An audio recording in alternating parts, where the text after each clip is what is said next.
जो नया चैप्टर है वो क्या है, क्लास 11th के लिए जी, क्लास 11th के लिए। और चैप्टर का नाम है basic accounting terms. Accounting terms का मतलब होता है कि ऐसे कौन कौन सी लैंग्वेज होती है जो हम अकाउंट्स में इस्तेमाल करते हैं। जैसे कि आप साइंस पढ़ते थे तो साइंस की लैंग्वेज आप जानते थे, मैथ पढ़ते तो मैथ की लैंग्वेज जानते हैं। जैसे सपोज कीजिए मैथ के अंदर आप इसे क्या बोलते थे, पाई। इसी तरह जब आप साइंस में आते थे तो आप इसे क्या बोलते थे, CO2, कार्बन डाइऑक्साइड। इसी तरह जब आप अकाउंट्स में आ जाते हैं तो आप इसे क्या पढ़ते हैं, A/C। अब आप लोग बोलेंगे AC, जबकि हमारे यहाँ इसे अकाउंटेंसी बोला जाता है। तो मीन्स हर किसी की अपनी अपनी लैंग्वेज है, मैथ की अपनी अलग लैंग्वेज है, साइंस की अपनी अलग लैंग्वेज है और अकाउंट्स की अलग लैंग्वेज। तो जो अकाउंट्स की लैंग्वेज है इनके वर्डों को हम क्या क्या बोलते हैं, इनके जो हमारे वर्ड्स हैं उनको किस नाम से पुकारा जाएगा, क्या क्या बातें होती हैं, इन सभी को हम बोलते हैं अकाउंटिंग टर्म्स। तो लेते हैं अपना सबसे पहला अकाउंटिंग टर्म्स। उम्मीद करता हूं समझ में आएगा, जुड़े रहिए मेरे साथ फ्रंट लाइन अकाउंटिंग पर। हमारा सबसे पहला टर्म्स जो है उसका नाम है बिजनेस ट्रांजेक्शन। अब ये बिजनेस ट्रांजेक्शन होती क्या चीज है, असल में जो हम कारोबार करते हैं या कोई भी हम काम करते हैं तो वो काम दो एक्टिविटी में होते हैं। एक तो हमारा होता है इकोनॉमिक एक्टिविटी, इकोनॉमिक एक्टिविटी। और दूसरा जो होता है हमारा वो होता है नॉन इकोनॉमिक एक्टिविटी। अब इकोनॉमिक और नॉन इकोनॉमिक एक्टिविटी का मतलब क्या हो जाता है, नॉन इकोनॉमिक एक्टिविटी का मतलब होता है कि ऐसा कोई भी कारोबार या ऐसा कोई भी काम जो हम केवल सेटिस्फेक्शन के लिए करते हैं। फॉर एग्जाम्पल, मैं मंदिर जाता हूं, अपने साथ केले ले जाता हूं और बंदरों को बांटता हूं, या फिर मैं मंदिर जाता हूं अपने साथ कोई सामान ले जाता हूं। फॉर एग्जाम्पल, मैं स्वीट्स वगैरह ले जाता हूं और मंदिर पर जाकर लोगों को मैं फ्री में उसे बांट देता हूं as a prasad. Economic activity, economic activity का मतलब होता है वो काम जो मैं पैसे कमाने के लिए करता हूं। फॉर एग्जाम्पल, मैं कोई स्वीट्स वगैरह यहां से लेता हूं और दूसरी जगह जाकर उसे बेच देता हूं। तो मैंने यहां से स्वीट्स खरीदा और दूसरी जगह जाकर उसे बेच रहा हूं, या मेरे पास केले वगैरह हैं या कोई चीज है मैं दूसरी जगह जाकर उसे बेच रहा हूं और उससे मैं पैसे कमा रहा हूं, तो वो चीज कहलाती है इकोनॉमिक एक्टिविटी। तो इकोनॉमिक एक्टिविटी का मतलब हो गया कि ऐसा कोई भी काम जो आप किसके लिए कर रहे हो, प्रॉफिट या लॉस के लिए। जबकि नॉन इकोनॉमिक का मतलब होता है कि ऐसा कोई भी काम जो आप प्रॉफिट और लॉस के लिए नहीं कर रहे, आप केवल किसके लिए कर रहे हो, सेटिस्फेक्शन के लिए। तो बिजनेस ट्रांजेक्शन से मतलब होता है वो कारोबार जो आप किसके लिए कर रहे होते हो, प्रॉफिट अर्न करने के लिए। अगर हम कोई भी काम अपना प्रॉफिट अर्न करने के लिए कर रहे होते हैं तो हम उसे क्या बोलते हैं, बिजनेस ट्रांजेक्शन। ट्रांजेक्शन कौन कौन सी हो सकती है, सपोज कीजिए परचेज ऑफ गुड्स। मैं अपने कारोबार के लिए कोई चीज परचेज करता हूं तो परचेज ऑफ गुड्स हो गया। मैं कोई पैसे लेता हूं या मैं कोई पेमेंट करता हूं, इस तरह की जितनी भी ट्रांजेक्शन है जो बिजनेस से रिलेटिव होती है, जो मेरे बिजनेस से रिलेटिव ट्रांजेक्शन होती है उन्हें मैं बिजनेस ट्रांजेक्शन बोलता हूं। और ये ट्रांजेक्शन दो टाइप की हो सकती है। कौन कौन से टाइप की, या तो वो कैश ट्रांजेक्शन कैश में होगी या फिर क्रेडिट में होगी। अब क्रेडिट से मतलब होता है उधार, कैश का मतलब मैं नकद में कोई ट्रांजेक्शन करता हूं, नकद में कोई लेन देन करता हूं, पैसे देता हूं या उसके बदले में कोई माल लेता हूं कैश में। अगर मैं कोई चीज उधार में करता हूं तो उधार का मतलब होता है क्रेडिट ट्रांजेक्शन। ये ट्रांजेक्शन दूसरे नंबर पर किस तरह से हो सकती है, वो इंटरनल भी हो सकती है और वो एक्सटर्नल भी हो सकती है। इंटरनल का मतलब होता है कि मेरे बिजनेस के अंदर की ट्रांजेक्शन। फॉर एग्जाम्पल, मेरा कोई एम्प्लॉइज है, उसकी सैलरी देनी बाकी है, वो इंटरनल ट्रांजेक्शन हो गई। फर्म के अंदर ओनर्स है, उसकी कैपिटल हमारे पास है, इंटरनल ट्रांजेक्शन हो गई। एक्सटर्नल ट्रांजेक्शन जो फर्म के बाहर की होती है, जैसे मैं अगर किसी से कोई उधार मार लेता हूं, उसके देने पैसे बाकी हैं, या फिर मैं किसी से कोई लोन लेता हूं, या बैंक से कोई बैंक ओवरड्राफ्ट कराता हूं, या मैं किसी भी प्रॉपर्टी डीलर से कोई प्रॉपर्टी खरीदता हूं उधार में, तो वो चीजें एक्सटर्नल ट्रांजेक्शन में आती हैं। इसका मतलब दो कैटेगरी में हो गई, पहली कैश ट्रांजेक्शन या क्रेडिट ट्रांजेक्शन, दूसरी इंटरनल ट्रांजेक्शन या एक्सटर्नल ट्रांजेक्शन।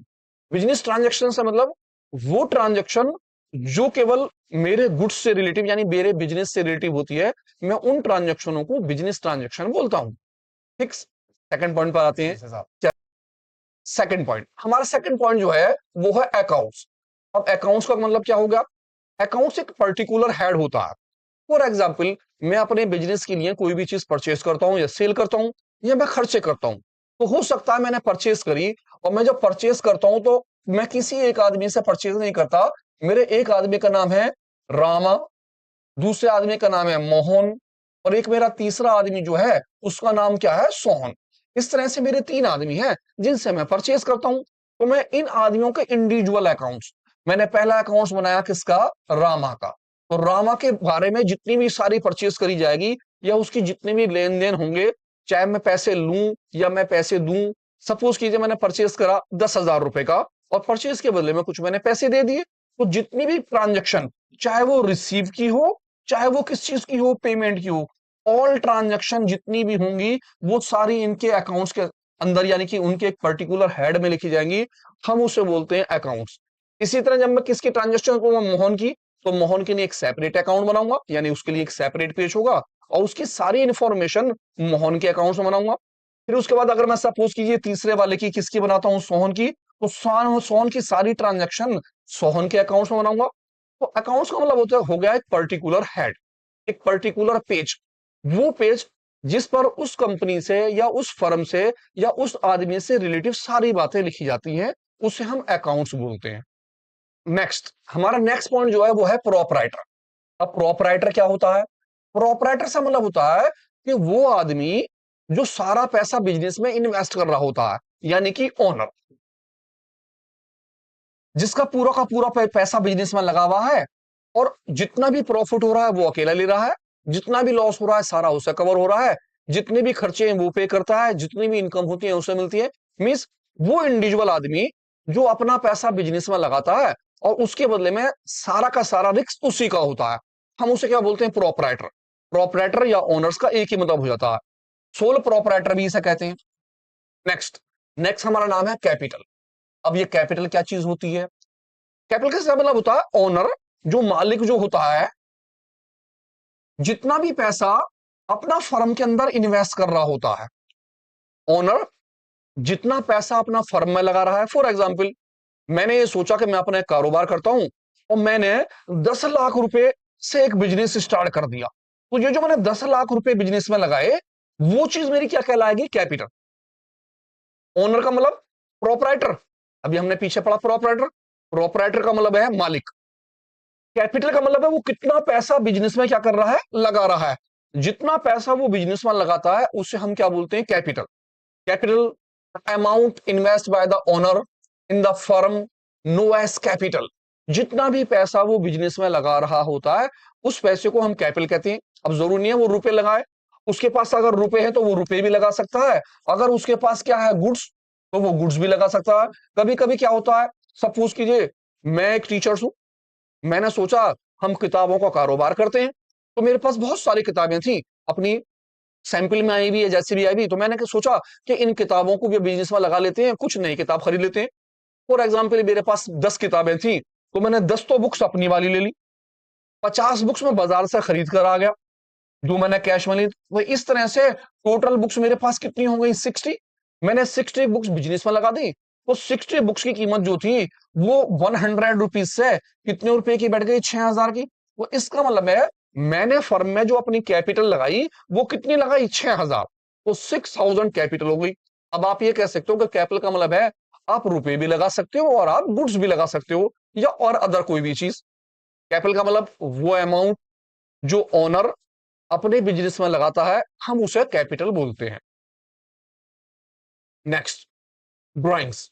ड्राइंग का मतलब होता है जो ओनर होता है वो अगर अपने पर्सनल इस्तेमाल के लिए, प्राइवेट यूज के लिए, पर्सनल यूज के लिए कोई भी रुपया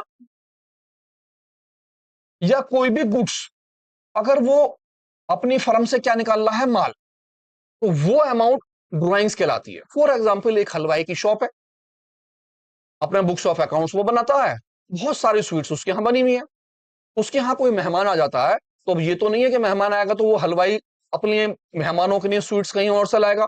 उसने शॉप पर फोन करा कि भाई आधा किलो वो मिठाई भेज दो, तो शॉप से जो आधा किलो मिठाई आई वो एज ए गुड्स आया, तो उस पैसे को हम बुक्स ऑफ अकाउंट में एज ए ड्रॉइंग लिखेंगे। अगर वो अपनी शॉप से 100, 200, 500, 1000 कितनी भी वो रुपए लेकर आ जाता है, तो जो रुपए वो फर्म से निकाल कर लाएगा वो रुपए एज ए क्या लिखा जाएगा? ड्रॉइंग्स।